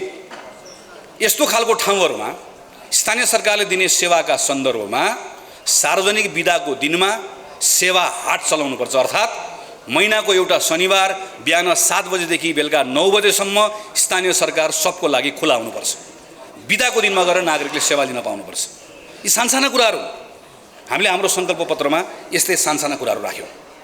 नीतिगत कानुनी संयन्त्रको विकास गर्ने कुरा स्थानीय सरकारमा अर्को अत्यन्त खड्केको विषय हो। स्थानीय सरकारमा अर्को खड्केको विषय भनेको स्रोतको व्यवस्थापन। स्थानीय सरकारले यो पनि गर्छु त्यो पनि गर्छु भन्छ, तर स्रोत कहाँबाट ल्याउँछ? स्रोतको व्यवस्थापन कसरी गर्ने हो? स्थानीय सरकारले अर्को गर्न नसकेको गर्नुपर्ने कुरा भनेको साझेदारी हो। साझेदारी भनेको काठमाडौँ महानगरपालिकाले ललितपुर महानगरपालिकासँग साझेदारी गरेन भने ललितपुरमा साइकल लेन बन्छ, अनि ललितपुर महानगरपालिका कस्तो राम्रो काम गर्यो, साइकल लेन बन्द भन्यो, अनि सातदोबाट साइकल चढेर आयो, सुई साइकल चढेर आयो, अनि कोपण्डोलाई आएपछि साइकल बोक्यो फेरि, अनि किन त साइकल लेन छैन। काठमाडौँ उपत्यकाको नगरपालिकाले त साझेदारी गर्नु पर्ला नि त। एक ठाउँ बसेर एकीकृत मास्टर प्लान बनाउनु पर्ला, ट्रान्सपोर्टेसन प्लान बनाउनु पर्ला। हामीले यसलाई सोच्यौँ। हामीले भन्यौँ हाम्रो स्थानीय सरकार भनेको सामाजिक रूपान्तरणको अभियन्ता हो। हामीले कैयन वडा अध्यक्षहरूले महिलालाई बोक्सीको आरोपमा दिशा खुवाएको स्टोरीहरू लेख्यौँ। हामीले कैयन मेयर साहबहरू जातीय छुवाछुतको घटनामा संलग्न भएको कथाहरू पढायौँ। गर्न पाइन्छ? जातीय छुवाछुत नभएको देश, महिलामाथि हिंसा नभएको देश नेपाल हो भनेर संविधानमा लेखिएको कुरालाई कार्यान्वयन गर्ने कुराको नेता, त्यसको अभियन्ता सामाजिक रूपान्तरणको स्थानीय सरकार होइन। हामीले भन्यौँ स्थानीय सरकारले एभिडेन्समा आधारित, प्रमाणमा आधारित नीतिहरू बनाउनुपर्छ। हामीले भन्यौँ स्थानीय सरकारले नागरिकसँगको सम्बन्ध केवल मतदाताको सम्बन्ध होइन। तपाईँ आफै सोच्नुहोस् त, तपाईँको गाउँपालिका वा नगरपालिका या वडाको अध्यक्षलाई वा नगरपालिकाको प्रमुखलाई तपाईँ कार्यालयमा भेट्न गए बाहेक, तपाईँले कुनै ठाउँमा योजना माग्न गए बाहेक र चुनावको बेलामा बाहेक अरू बेलामा तपाईँको स्वतः सहभागिताको कुनै संयन्त्र तपाईँको गाउँमा बनेको छ, तपाईँको नगरमा बनेको त छैन। किनकि हामीले यो कोणबाट सोचेनौँ स्थानीय सरकार बलियो बनाउने भनेको नागरिकलाई बलियो बनाउने, र हामीले त्यसपछि भन्यौँ यो सबै कुराहरू गर्नको लागि सबैभन्दा महत्त्वपूर्ण कुरा भनेको हामीलाई leader, local leader, dynamic local leader चाहिएको छ। हामीलाई अब मेयर साहब चाहिएको छैन। के को मेयर साहब? गाउँ जहाँ गए पनि मेयर साहब आउनुभयो, मेयर साहब बस्नु, के को साहब? कहाँको साहब? सबैभन्दा नजिक स्थानीय सरकारको जनतासँग बिचमा बसेर त्यहीँ अँगालो हामीले साहब भन्न साथै ऊ कहाँ पुग्यो? कुर्सीमाथि पुगिहाल्यो। साहब भन्न साथै साइकल चढ्नुपर्ने मेयर गाडीमा पुगिहाल्यो। साहब भन्न साथै हिँडेर जानुपर्ने ठाउँमा प्लेन चढ्ने भयो। त्यो साहब भन्ने ठाउँबाट यसपल्ट मेयरलाई तल भुइँमा ओह्राल्नु पऱ्यो, तल चकडीमा बस्ने मेयर बनाउनु पऱ्यो हामीले। यसको आधारमा हामीले स्थानीय सरकारको यसलाई ओभरअल यसलाई चेन्ज गर्नु पऱ्यो भन्ने हिसाबले हामीले स्थानीय सरकारको सङ्कल्प पत्र तयार गर्ने क्रममा काम गऱ्यौँ। यसपछि स्थानीय सरकारका के जिम्मेवारी छन्, संविधानले अनुसूची 8 र 9 मा यो गर भनेको छ। गर भन्ने काम नगर्ने, नगर भन्ने काममा ठुल्ठुलो कुरा गरेर हुँदैन। हामीले भन्यौँ एजुकेसन, उदाहरण मात्र दिन्छु एउटा दुईवटा, म लामो गर्दिनँ। एजुकेसनमा सङ्घको सरकारले गर्ने थुप्रै कामहरू छ, हामीले लेख्यौँ हाम्रो घोषणापत्र सङ्कल्प पत्रमा। तर यो सङ्घको सरकारले गर्ने हो है, यो सङ्घको सरकारले गरिरहँदै गर्दा यो भित्र स्थानीय सरकारले गर्ने चाहिँ 1 2 यो काम हो है। स्वास्थ्यको सन्दर्भमा पनि हामीले भन्यौँ स्थानीय सरकारले गर्ने ठुलो कामहरू छ, तर स्थानीय सरकारले गर्ने त्यो ठुलो कामभित्र, सङ्घको सरकारले गर्ने ठुलो कामभित्र स्थानीय सरकारले गर्ने सानसाना कामहरू छन्। ती सानसाना कामहरू के हुन सक्छन्, लामो हामीले छलफल गऱ्यौँ र सानसाना कामहरू टिपेर हाम्रो हामीले स्थानीय सरकारको काममा सानसानो कुरा लेख्यौँ। हामीले एग्रिकल्चरको सन्दर्भमा करिब 3 खरब रुपियाँको नेपाली अहिले कुरा आयो, केरा किन्छौँ हामी, यो किन्छौँ त्यो किन्छौँ भन्दै गर्दा त्यसलाई जोड्यो भने 3 खरब हुन्छ। त्यो 3 खरब रुपियाँको आयात जुन छ हामीले गर्छौँ, यसलाई घटाउने भनेर सङ्घको सरकारले योजना बनाउँछ, पर्सि बजेटमा आउँछ। जनार्दन शर्माजीले बजेट पढ्नुहुन्छ, यसपालि घटाइने छ भन्छ। तर त्यो घटाइने छ भन्ने कुरामा स्थानीय सरकारले काम गरेन भने केराको उत्पादन चाहिँ कहाँबाट बढ्छ? अनि त्यो केराको उत्पादन एउटा स्थानीय सरकारले केराको उत्पादन गर्छ, अर्को स्थानीय सरकारले भारतको केरा ल्याएर खान्छ। त्यो दुईटा स्थानीय केरा उत्पादन गर्ने र केरा किन्ने स्थानीय सरकारको भेट कसरी गराइदिने हो? त्यो दुईटाको सम्बन्ध कसरी गाँच्दिने हो? हामीले हाम्रो स्थानीय हाम्रो घोषणापत्रमा त्यही कुराकानी गऱ्यौँ।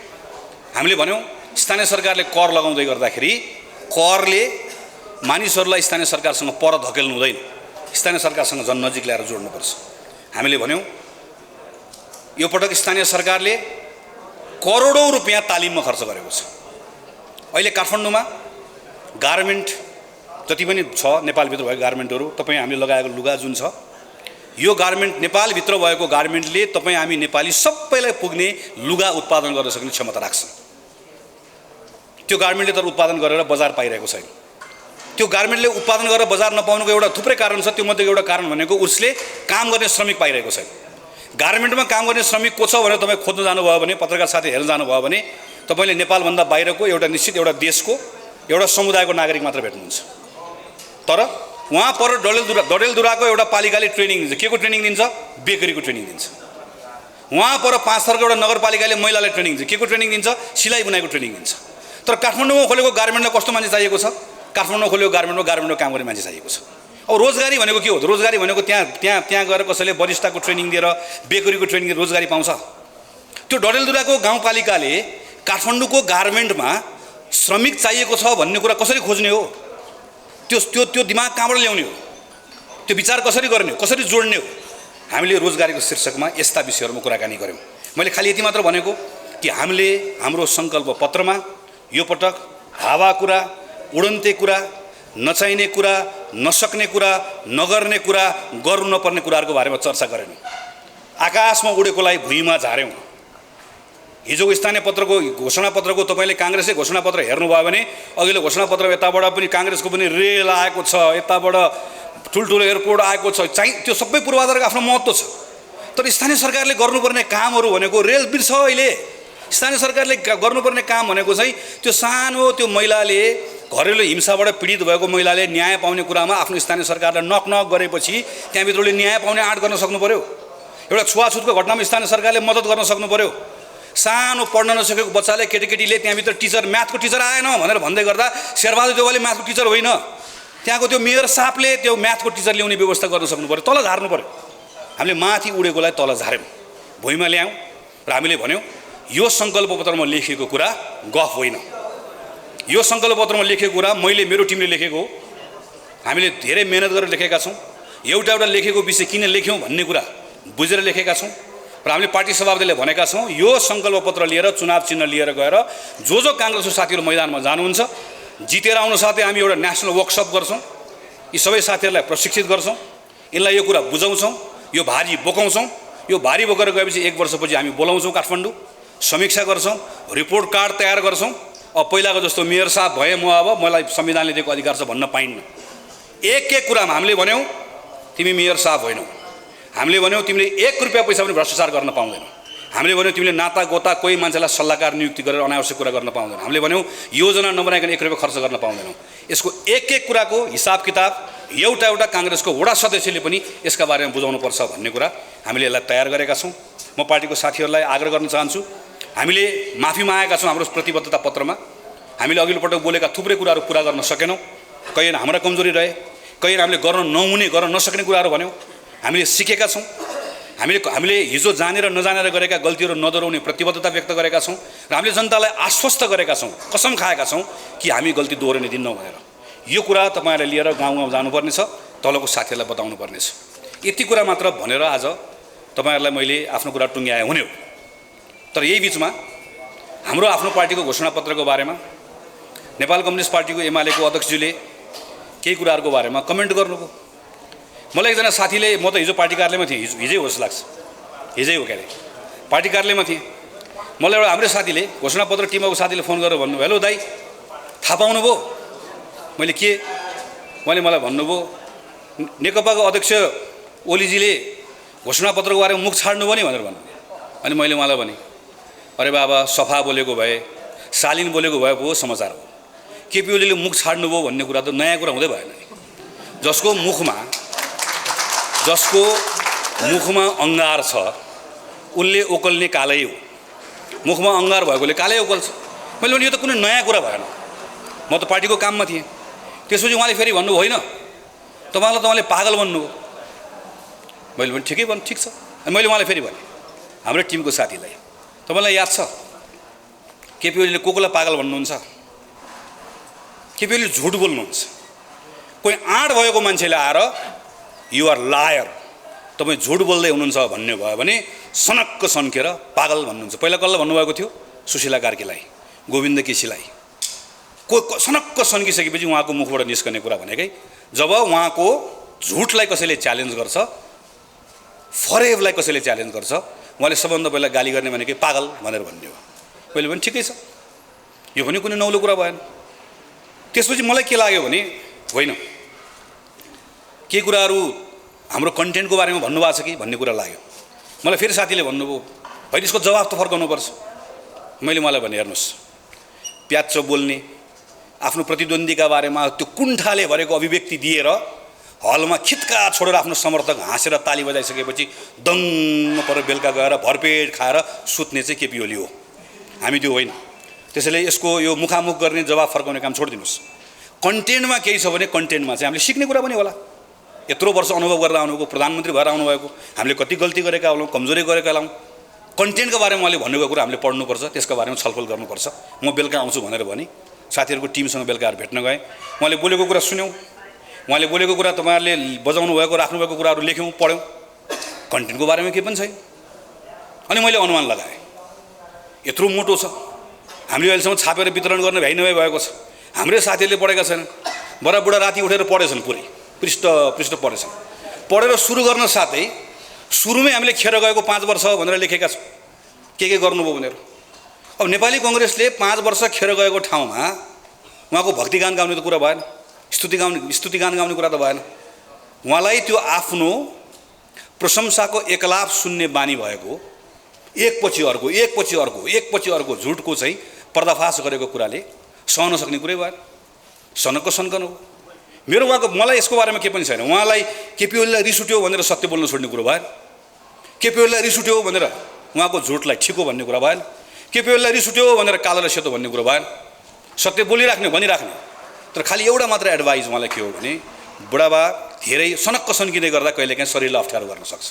त्यो आइरहेको छ। यो झुटको बारेमा त भनिराख्ने भयो, यो त बोलिराख्ने भयो, भनिराख्ने भयो, झुटलाई झुट त भनिराख्ने भयो। यसका बारेमा चाहिँ ख्याल गर्नु होला, शरीरको ख्याल गर्नु होला।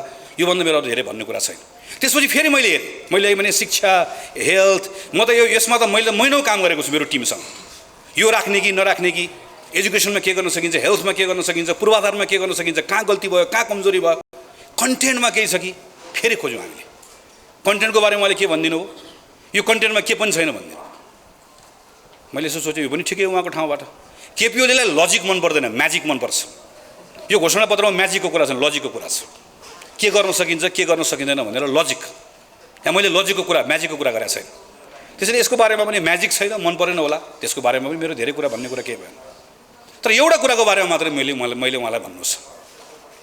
अस्ति नै मेरो चुनाव लड्दै गर्दा महाधिवेशनको बेलामा पनि उहाँले यो समुन्नत नेपाल भन्ने अवधारणा अगाडि सार्दै गर्दाखेरि यो मेरो आइडिया हो, चोर्यो भन्नुभएको थियो। हिजो पनि चोर्यो भन्नुभएको छ। मैले यसको बारेमा चाहिँ अब यो उहाँलाई पनि दौडधुप छ, मलाई पनि दौडधुप छ। उहाँ अध्यक्ष, म महामन्त्री, हाम्रो आफ्नै भ्याइ नभ्याइ छ। अलिकति भ्याएको बेलामा चाहिँ म बालकोटे गएर ट्युसन पढाउने हो। एउटा विषयमा त पढाउनै पर्ने भएको छ। पहिलो कुरा मैले उहाँलाई के भन्नुपर्ने भएको छ भने यो मेरो समृद्धिको आइडिया कसैले चोरेर लगिदेला भनेर राति पनि चोर्देला भनेर अनिलो नबस्नुहोस्। तपाईँको आइडिया तपाईँसँगै राख्नुहोस्। यो न मलाई चोर्नु छ, न काङ्ग्रेसको कुनै साथीलाई चोर्नु छ। समृद्धि तपाईँकै आइडिया हो, तपाईँसँग राख्नुहोस्। तर एउटा कुरा बुझ्नुहोस्, फुर्सदमा फेरि म बेली बिस्तार बुझाउँछु, त अहिले त्यो एउटा बुझ्नुहोस्। तपाईँको समृद्धि र मेरो समुन्नतिमा, हाम्रो समुन्नतिको फरक के हो भने तपाईँको समृद्धिमा अहङ्कारको भ्यू टावर छ। त्यो अहङ्कारको भ्यू टावरबाट हेर्दै गर्दा तल मान्छेहरू गान्टे देखिन्छ। हाम्रो समुन्नतिको आइडियामा तल भ्यू टावरबाट देखिने ती गान्टे मान्छेहरूको जीवनमा भएको दुःख छ। त्यो दुःखलाई कसरी हल गर्ने भने त्यसको समाधान छ, त्यसको खोजी छ, त्यसको प्रयत्न छ। तपाईँको समृद्धिमा राष्ट्र भनेर मुट्ठी कस्दै गर्दा त्यहाँभित्र घृणा छ, उत्तेजना छ, रिस छ। मौका परेको बेलामा एउटा धर्मलाई उचाल्ने, मौका परेको बेलामा एउटा जातलाई उचाल्ने बदनीयत छ। हामीले समुन्नति भनेर भन्दै गर्दा त्यहाँभित्र देशको प्रेम छ। एउटा जाति, अर्को भाषा, एउटा धर्म, एउटा संस्कृति नेपालभित्र भएका सबै एक ठाउँ मिलेर बस्न सक्ने सद्भावको त्यो कामना छ, त्यो इच्छा छ। त्यसबाट बनेको एउटा एकताको भावना छ। कोहीप्रति कुनै घृणा छैन, देशप्रतिको प्रेम छ, सबैसँग मित्रवत सम्बन्ध राख्ने चाहना छ, देशको सार्वभौमिकताको लागि लड्ने अठोट छ। तपाईँको समृद्धिमा सुखी नेपाल भन्दै गर्दा बाहिरबाट देखिने सुख छ, बाहिरबाट देखिने हाँसो छ। तर हामीले समुन्नति भनेर भन्दै गर्दा त्यो सुखको पत्र केलाएर हेऱ्यो भने त्योभन्दा भित्र अरू पत्र छ। वर्षौँदेखि विभेदमा परेका महिला होलान्, अपाङ्गताको व्यक्तिहरू होलान्, दलित होलान्। ती विभेदका कारणले, संरचनागत हिंसाको कारणले गर्दा, समाजभित्र भएको असमानताको कारणले गर्दाखेरि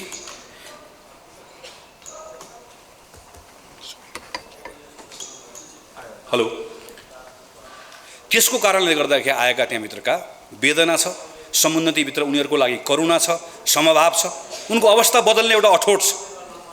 तपाईँको समृद्धि केपी ओलीले दिने उपहार हो। हाम्रो समुन्नति कसैले कसैलाई दिने उपहार होइन। यो साझा प्रयत्न हो। तपाईँको प्रयत्न, मेरो प्रयत्न, प्रत्येक नेपालीको प्रयत्नबाट हाम्रो जीवनमा, आफ्नै जीवनकालमा परिवर्तन गर्न सकिन्छ भन्ने एउटा विश्वासको प्रतिफल।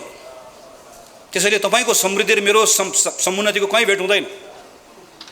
केमिस्ट्रीको परीक्षा दिने मान्छेले फिजिक्सको कपीबाट केही पनि चोर्दैन।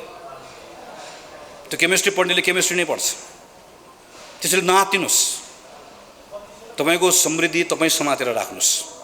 भ्यू टावरमा चढ्नुहोस्, त्यहाँबाट समृद्धिको दान उपहार सबलाई दिन्छु, उद्घोष गर्नुहोस्। म भुइँमै बस्छु, यही समुन्नतिको कुरै लिएर बस्छु। हामी यहीँ बस्छौँ। हाम्रा फरक धारणाहरू छन्, हाम्रा फरक विचारहरू छन्। यसलाई एउटै बनाउनु पर्छ भन्ने पनि मेरो कुरा छैन। मेरो खाली कुरा के छ, यसका बारेमा जनतालाई सही ढङ्गले बुझाउँ। यसका बारेमा जनतालाई कम्तीमा नेपालभित्र विचारको बहस छ। हाम्रो दृष्टिकोणहरू फरक छ। नेपालको विकासका बारेमा हाम्रो दृष्टिकोण फरक छ। नेपालको देशभक्तिका बारेमा हाम्रो विचारहरू फरक छ। नेपालभित्रको नेपाली भन्ने परिचयका बारेमा हाम्रो धारणा फरक छ। काङ्ग्रेस र एमाले एउटै होइन। काङ्ग्रेस र एमालेका तमाम विषयहरूमा आधारभूत रूपमा मत भिन्नताहरू छ। त्यसैले म रुखमा हाले पनि त्यही हो, सूर्यमा हाले पनि त्यही हो नभनौँ। मैले यो बाई झट्ट सुन्दै गर्दा मैले आज कसलाई उत्तर दिएँ भने, अघि पनि कुरा निस्क्यो, बालकोटको बारदलीमा बसेर बरबराउनु भएको बालाई मैले उत्तर दिएको होइन। त्यो बरबराउने छुट उहाँलाई छ। बालकोटको बारदलीमा बसेर बरबराउनु भएको बालाई मैले उत्तर दिएको होइन। त्यो मलाई मसँग त्यो मुखामुख गर्ने मेरो स्वभाव पनि छैन, मेरो फुर्सद पनि छैन। मैले घोषणापत्रकै सङ्कल्प पत्रको विषयमै सही नेपाल कम्युनिस्ट पार्टी एमाले नेपालभित्र नेपाली कङ्ग्रेस आज उभिएको, आज हामीले उभ्याउन खोजेको मेरो पुस्ताको काङ्ग्रेसले फेरि एकपटक बिपी कोइरालालाई सम्झेर नेपाली कङ्ग्रेसकै विगतका केही वर्षहरूमा गरेका गल्ती कमजोरीबाट पनि सिकेर, राम्रा कुराबाट पनि सिकेर काङ्ग्रेसको सबल पक्षलाई समातेर दुर्बल पक्षलाई त्यसलाई ताछेर काङ्ग्रेसलाई जहाँ सही ठाउँमा उभ्याउन खोजिरहेका छौँ त्यसका बारेमा उठेका प्रश्नका सन्दर्भमा मेरो चुनौती हो। मेरो खुला चुनौती हो। म सिङ्गो पार्टी नेकपा एमालेसँग, नेकपा एमालेको नेतासँग यी विषयमा हामी बहस गर्न तयार छौँ मात्र होइन, चाहन्छौँ। जनताले थाहा पाउनुपर्छ, हाम्रो फरक दृष्टिकोणहरू थाहा पाउनुपर्छ। यो कुरा पनि म पार्टीको साथीलाई आग्रह गर्न चाहन्छु। यो विषय पनि तपाईँहरूले चुनावको बेलामा जनताको बिचमा लिएर जाने हो। मेरो अन्तिममा तपाईँहरूलाई आग्रह छ, म एउटा सन्दर्भ चलेकोले मैले भने अब यसको बारेमा समय खेर नफाल्नुहोस्। कसले हाम्रो पार्टीको घोषणापत्रको बारेमा के भन्यो, के गर्यो, सन्दर्भ चल्यो, मैले उठाएँ कुरा छोडिदिनुहोस्। हामीले हाम्रो सङ्कल्प पत्रमा के कुरा भनेका छौँ यो कुरा तल लिएर जाने। यो सङ्कल्प पत्र जनताको बिचमा मात्र लिएर जाने होइन, हाम्रो उम्मेदवारलाई पनि पढाउन आवश्यक छ यो पटक। किनकि त्यो उम्मेदवारले यो पटक के सोचेको होला भने काङ्ग्रेसको सङ्कल्प पत्रमा लेखे होला नि, केटाहरूले नयाँ नयाँ आएका छन् महामन्त्रीहरू लेखे होला नि, भोलि भएपछि त मेयर साहब कोही काङ्ग्रेसको मान्छे बन्न खोज्छ भने चकटीमा काङ्ग्रेसको त्यो मेयर साहबलाई हामी यो सङ्कल्प पत्रमा जे लेखेका छौँ त्यो गराएर छाड्ने।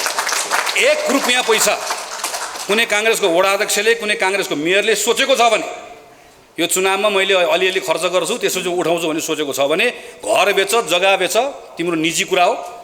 तर 1 रुपियाँ पैसा राज्यको ढुकुटीबाट अपचलन गर्न नदिने अनुगमनको संयन्त्र पनि बनाउँछौँ, पार्टीभित्रको विधि विधानमा पनि सुधार ल्याउँछौँ, त्यो ठाउँमा ल्याएर गर्छौँ भन्ने कुराको हाम्रो सङ्कल्प हो। यो हाम्रो पुस्ताको काङ्ग्रेसले लेखेको सङ्कल्प पत्र यो यत्तिकै यो छापेर पढ्नको लागि बनाएको होइन, गराएर छाड्छौँ। हामी गराउन सकेन भने आफ्नो पराजय सम्झन्छौँ र पराजय हामीलाई स्वीकार्य छैन। यो कुरा पनि तपाईँहरूले तलको हाम्रो उम्मेदवार साथीहरूलाई पनि पुर्याउनु पर्नेछ। म फेरि एकपटक यो कार्यक्रम मार्फत आम पार्टीको साथीहरूलाई अपिल गर्छु। मैले अघि पनि भने पार्टीभित्र हाम्रो केही विषयहरूमा मतान्तर रहन्छन्। भोलि फेरि बस्छौँ, 31 गतिपछि फेरि पार्टीको बैठक सुरु गर्छौँ, छलफल गर्छौँ, सैद्धान्तिक विषयमा गर्छौँ, व्यवहारिक विषयमा गर्छौँ। अघि आज कुरा उठेको छ, कतिपय ठाउँमा टिकट बाँड्ने क्रममा धाँधली गरिएको छ, कतिपय ठाउँमा बदनियत राखिएको छ, कतिपय ठाउँमा खराब आचरण राखिएको छ, कतिपय ठाउँमा गलत काम गरिएको छ, कतिपय ठाउँमा विधान उल्लङ्घन गरिएको छ, कतिपय ठाउँमा साथीहरूमाथि अन्याय गरिएको छ। त्यो प्रत्येक कुराको हिसाब किताब हुन्छ, त्यो प्रत्येक कुराको बारेमा छलफल गर्छु। त्यसको समय आउँछ। म यति मात्र आग्रह गर्छु, यो तपाईँले एकपल्ट आफ्नो आवेगलाई नियन्त्रण गर्नुपर्ने छ, काङ्ग्रेसको संस्थापक नेताहरूलाई सम्झाउनु पर्ने छ। यति दुःख गरेर पार्टीको साथीहरूले पार्टी बनाएको छ, एउटा साथीको आवेगले गर्दाखेरि चाहिँ त्यो पार्टीको परिणाम छोडिदिनुहोस्, परिणामको चिन्ता गरेको होइन। तर थुप्रै साथीहरू जसले यो पटक यही भनेर काङ्ग्रेसमा लाग्नुभएको साथी छ, एउटा साथीको गलत निर्णय त्यसको प्रतिक्रियामा हामीले देखाउने आवेग, त्यो आवेगको कारणले गर्दा पार्टीको आम साथीहरूलाई पर्न जाने पीडा, यसका बारेमा सचेत भएर यसका बारेमा सतर्क भइदिएर पार्टीको साथीहरू जसले अहिले स्वतन्त्र उम्मेदवारी हाल्नुभएको छ, म सब साथीहरूलाई काङ्ग्रेसको महामन्त्रीको यो जिम्मेवारीबाट 2 हात जोडेर उहाँहरू सबलाई विनीत भएर आग्रह गर्न चाहन्छु। तपाईँहरूको बारेमा हामी फेरि छलफल गर्छौँ, तर अहिलेको लागि आफ्नो उम्मेदवारी फिर्ता लिइदिन आग्रह गर्दै जनसम्पर्क समितिको साथीहरूलाई तपाईँहरू पनि तत्काल सम्पर्क समितिका साथीहरूलाई तपाईँहरू पनि तत्काल आफ्नो जिल्ला गाउँ फर्कनको निम्ति हार्दिक अनुरोध गर्दै मेरो आफ्नो कुरा टुङ्ग्याउँछु। धन्यवाद, नमस्कार, जय नेपाल।